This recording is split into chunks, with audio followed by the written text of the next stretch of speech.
We continue that right here on your Feel Good Breakfast show because being a teenager can be challenging. You know, having to deal with changes to your body and your mind while having to process, you have to process it all, and it can be a little daunting. But it is also very important that these natural changes do not stand in the way of a child's ability to learn. Absolutely, and this is why we have Sane Mbele, Stay Free brand manager from Johnson & Johnson, as well as Tanugazi Xoswa from the Small Projects Foundation in studio with us today to tell us more about how the Stay Free to Learn campaign promotes education, of course, at this very, very important stage of a child's life. That's Ladies, right. welcome.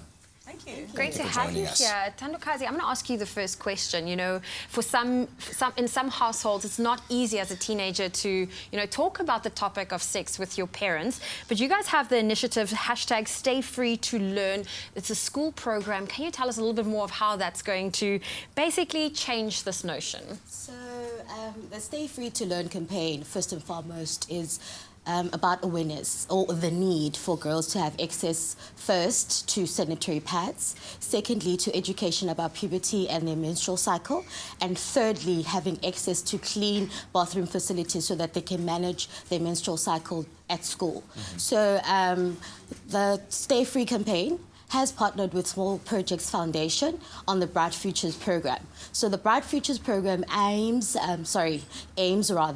to give awareness, or to, in fact, rather, let me put it like this, to teach young women and girls about their menstrual cycle, puberty, and sexual reproductive health. So we try by all means to make sure that parents are also engaged on these issues, to try and create an environment where parent and child can sit down and actually have conversations about these things.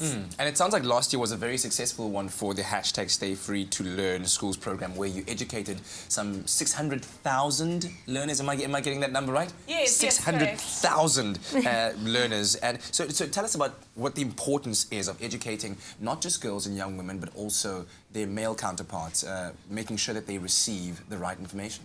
Yeah, so I mean, really the importance of educating at this very important teen and preteen stage actually is it all comes down to confidence.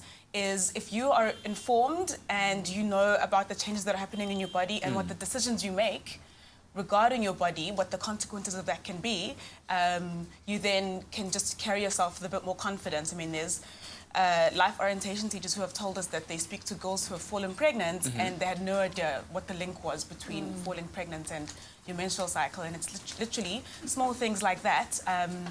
And then also a girl just being able to walk a little bit taller, knowing that whatever's happening to her body, and boys as well, knowing that what is happening to girls' bodies is completely normal and it's nothing to be ashamed of or be mysterious. Or so it all comes down to confidence and being able to walk a bit taller once you're a lot more informed. Yeah. That's right. Well, you know what? I'm going back to that number, 600,000 girls. That's incredible. What's the numbers looking like, or you're hoping to achieve for 2017? So as of the end of March, we're at 300,000.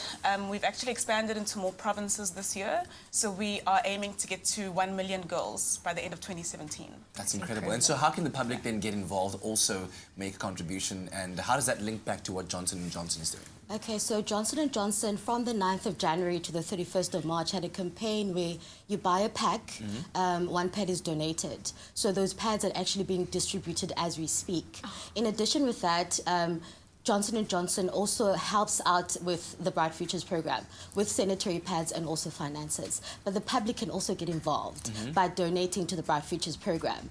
All details about that are available on our site, and the site is www.spf.org.za. Well, thank you very much, ladies. Thank you, Sane and Tandugazi, for joining us. And thank you for the work that you're doing out there to educate our children. Thank you. Thank you. Inspirational stuff on your Feel Good Breakfast show this Monday morning. And it doesn't just stop here. Let's head on over to the kitchen. Leanne, you promised breakfast, and I'm still hungry. We all feel exposed and vulnerable. But girls without pads feel more uncomfortable and sometimes miss school. You can help. Buy one Stay Free and we will help a girl stay in school for another day.